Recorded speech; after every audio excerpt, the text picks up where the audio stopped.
뜻으로 읽는 성경, 오늘은 출애굽기 4장부터 같이 읽어보겠습니다.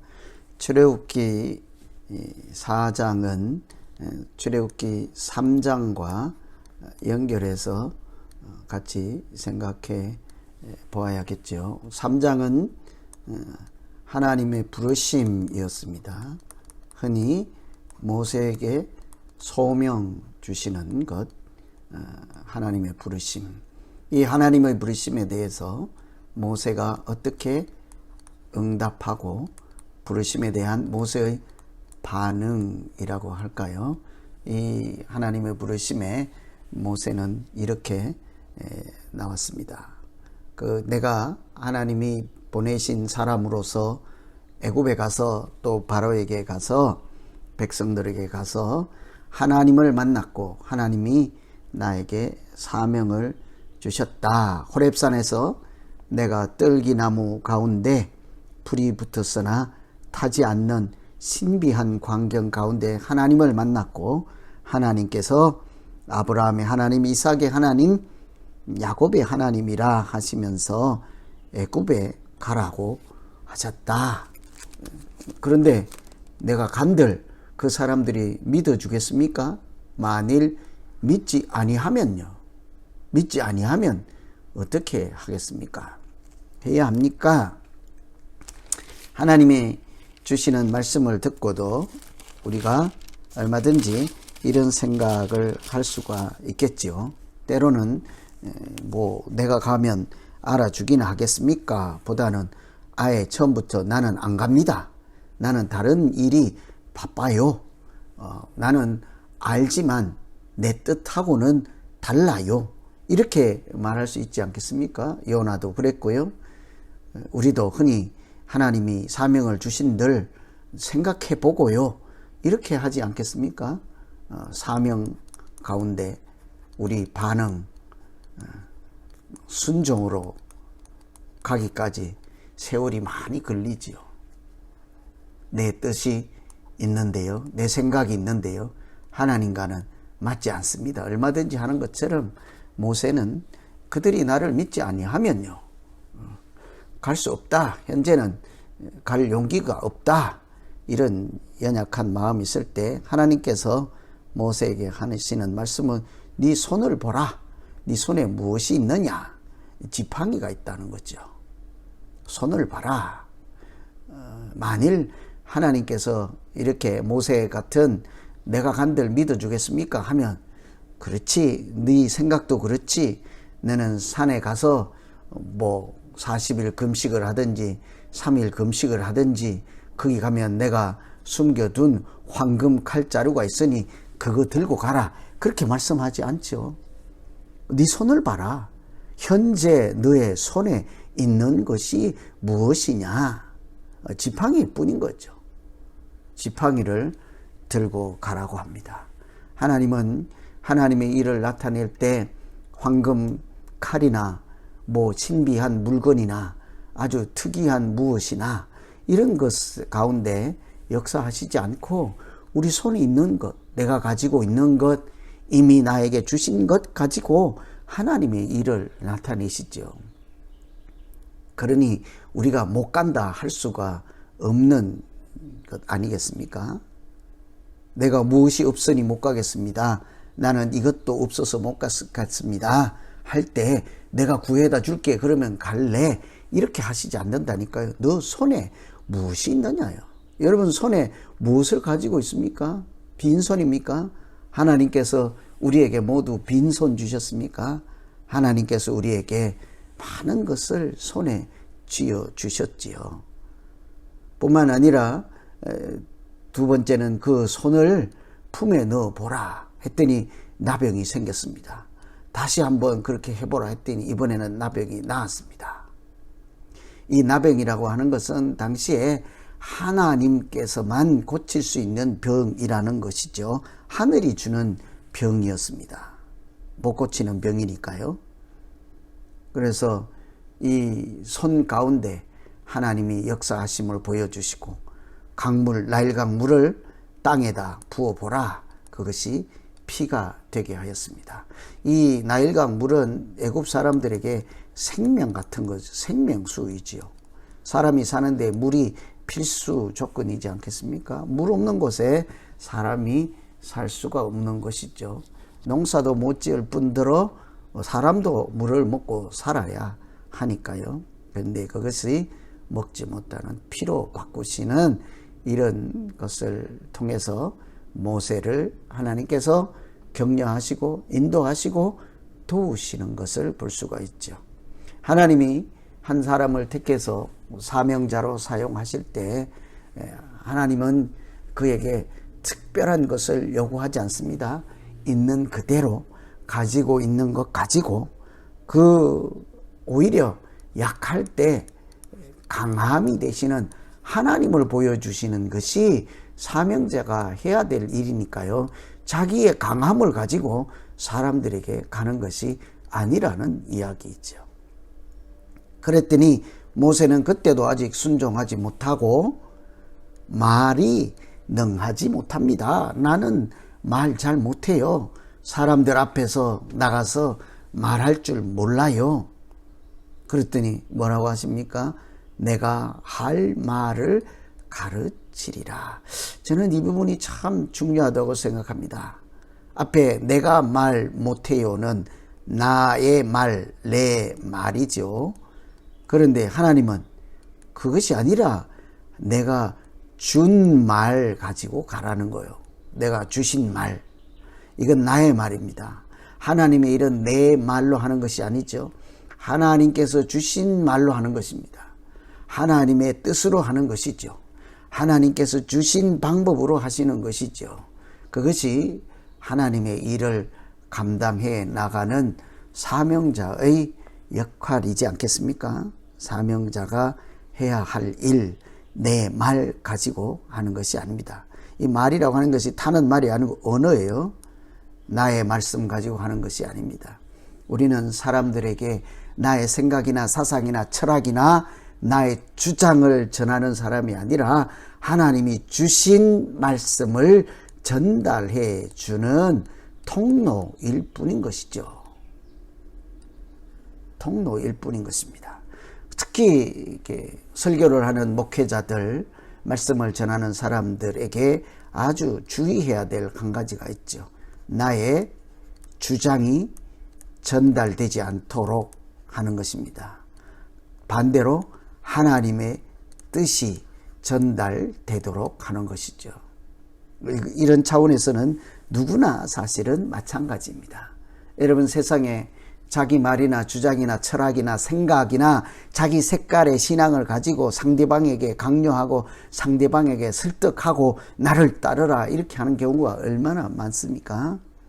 단지 우리는 하나님의 손가락에 지나지 않는 거예요. 손가락 가리키는, 저 하늘에 태양을 가리키면 태양을 보는 것이지, 이것의 핵심이지 손가락은 방향 지시등일 뿐인 것처럼 우리는 하나님이 주신 말을 가지고 세상에 나아가는 사람들이지 않겠습니까?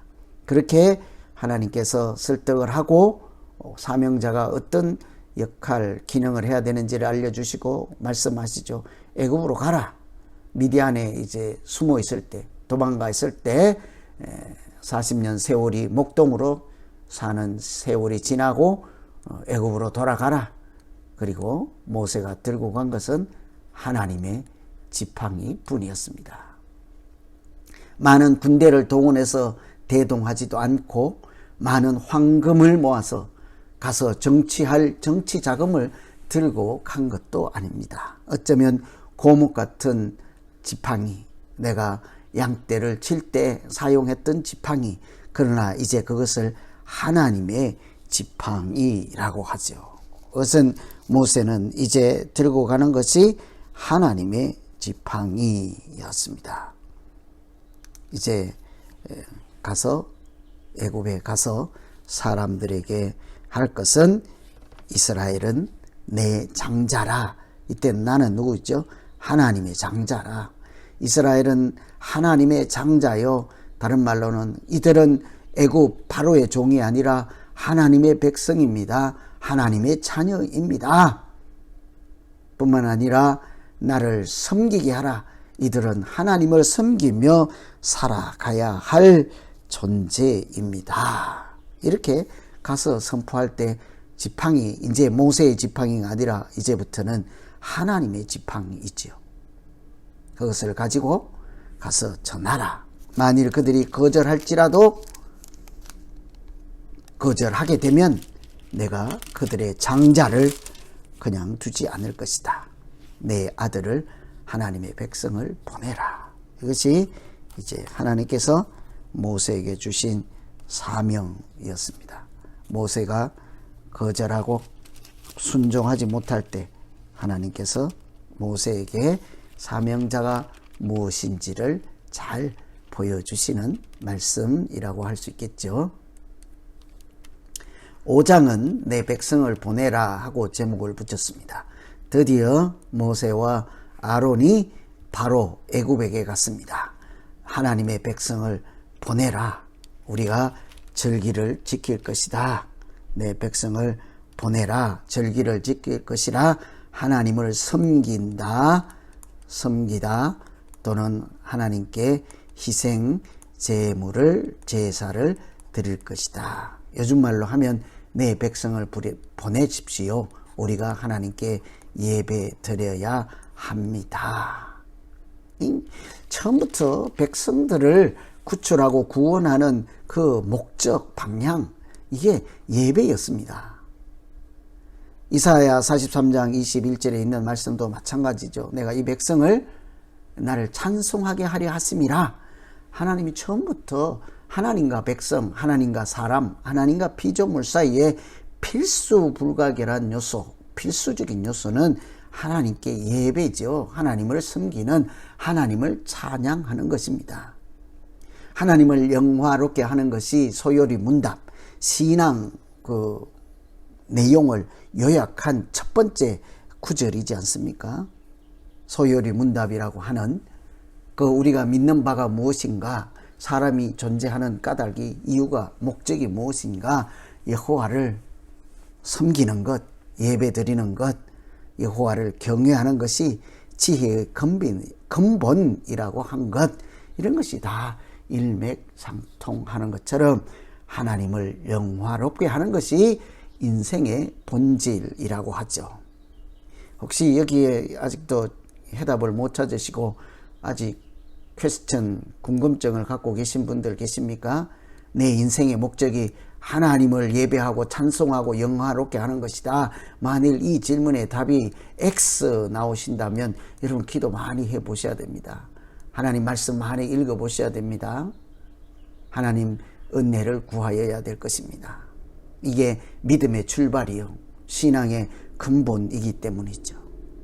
이렇게 해서 우리 하나님 백성을 보내라. 우리가 예배 드리러 가야 한다. 이제 우리 인생의 본질을, 인생의 본연의 모습을 회복하고 그렇게 살아야 합니다. 바로가 그랬더니 하는 말이, 여호와가 누군데? 감히 여호와가 누군데? 이런 얘기겠죠. 나는 어림없다. 뭐 말 한마디 듣고 내가 네 시키는 대로 하겠느냐? 어림없다. 이 말에는 나도 왕이다 하는 것이죠. 나도 신이다 하는 것이죠. 여러분, 바로가 태양신의 아들이지 않습니까? 그러니까 여호와 너 소용없다 하는 것이죠.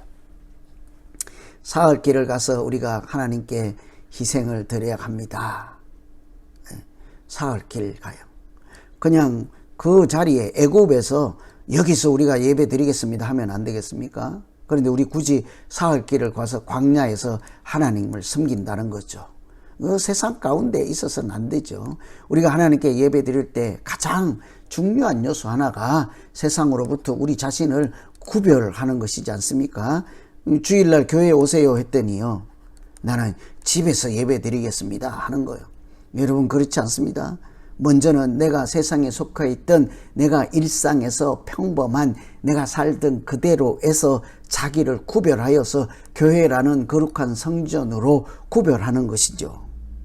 장소를 구별합니다. 마음도 구별합니다. 옷도 구별합니다. 준비도 구별합니다. 환경도 구별합니다.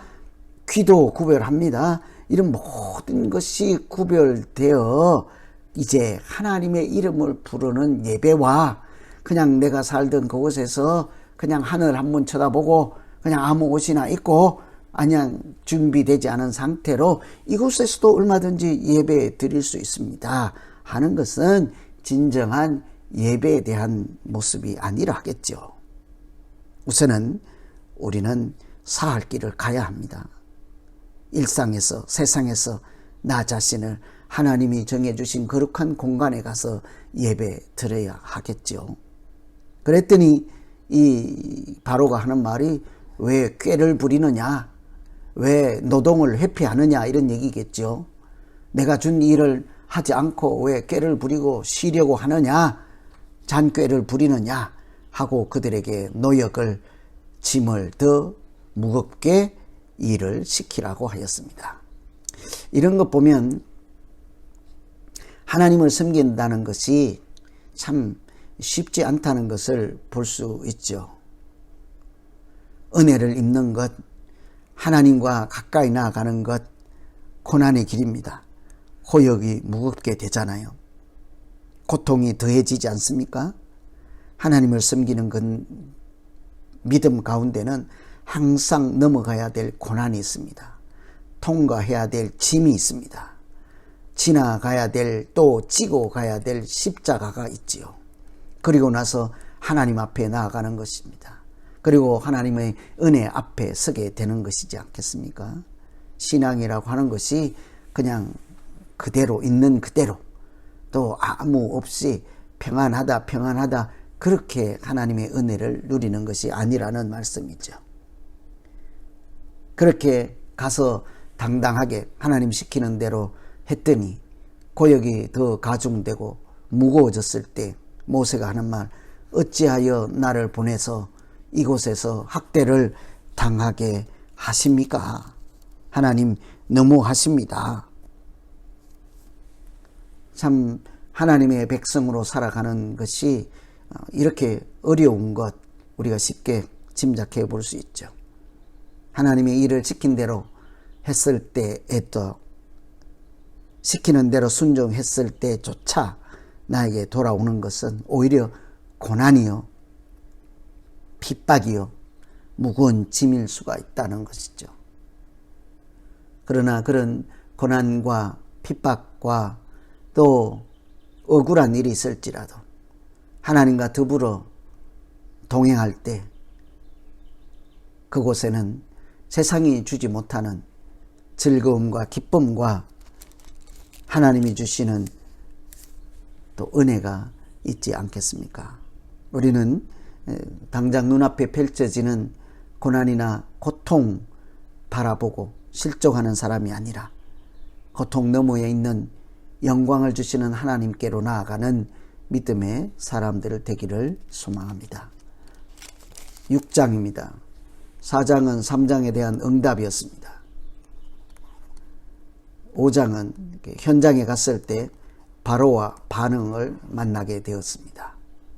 6장은 이제 하나님께서 한 번 더 내가 바로에게 하는 일을 보리라. 실제로 사역, 사명, 내가 한다 생각하지만 사실은 사명을 완수하시는 분은 하나님이시죠. 하나님이 그냥 우리를 그 사명에 참여시켜 주신 것입니다. 하나님이 역사하는 자리에 우리가 심부름꾼이 되게 하신 것이죠. 실제로 그 사명을 이루어 가시는 분은 하나님이신 것입니다. 그러니 내가 바로에게 하는 일을 보라. 그러나 그 현장에 있는 모세, 하나님의 역사에 참여하죠. 하나님의 역사의 전달자, 통로로 쓰임받는 것 뿐이죠. 하나님이 하시는 일을 이렇게 표현하고 있습니다. 무거운 짐에서 백성을 빼내고 건지며 구속한다. 이게 구원에 대한 설명이죠. 출애굽 성격입니다. 내가 그 땅에서 빼낸다, 뽑아낸다, 건져낸다, 구속한다. 특히 이 구속이라고 하는 것은 값을 지불하고 당당히 찾아온다, 이런 얘기입니다. 구해낸다, 값을 지불하고. 그래서 너희로 내 백성을 삼고 나는 너희의 하나님이 되어라. 이게 출애굽기의 주제라고 할 수 있어요. 사실은 출애굽은 하나님께서 애굽에 종살이하고 있는 사탄의 종노릇하는 사탄의 하수인인 바로 왕의 종으로 세상에 속한 그 사람들을 하나님의 백성으로 돌이켜 그들의 신분을 바꾸어 주시고 그 한 순간에 완성하는 일이 아니라 그들과 동행하며 그들의 하나님으로 하나님께서 계속해서 살아가십니다. 이것이 출애굽기 내용이죠.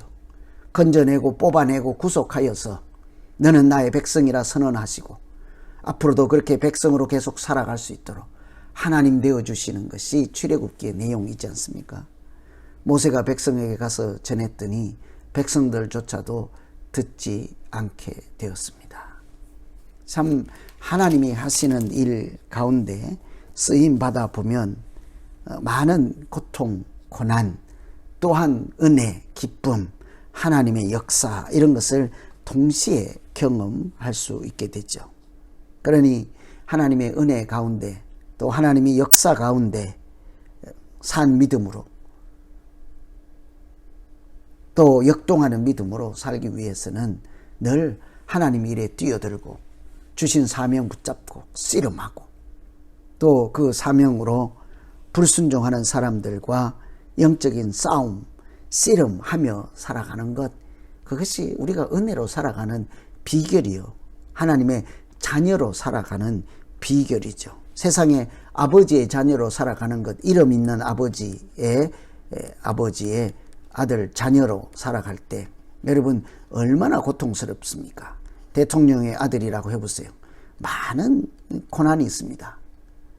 비난도 있습니다. 의심도 합니다. 그러나 당당하게 그 자녀로 살기 위해서 이런 모든 것을 견디어내고 인내하고 버티면 그 자녀를 나중에 뭐라고 합니까? 대통령의 아들이라고 하는 것이죠. 하나님 아버지를 둔 우리 자녀로 살아가는 것, 그냥 온실에 살아가는 것이 아닙니다. 엄청난 고난, 핍박, 십자가 지고 가야 할 것이 있지요. 그러나 그 고난의 뒤에 우리에게 주시는 영광이 있지 않습니까? 하나님의 면류관이 있지 않습니까? 이런 것 보고 소망 가운데 가는 거죠.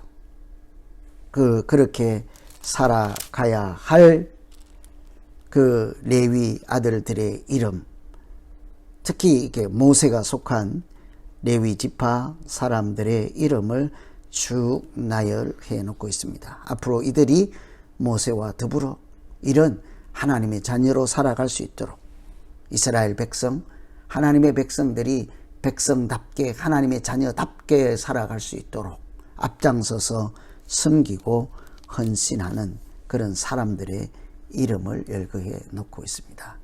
오늘은 출애굽기 4장, 5장, 6장 이렇게 같이 읽어보았습니다.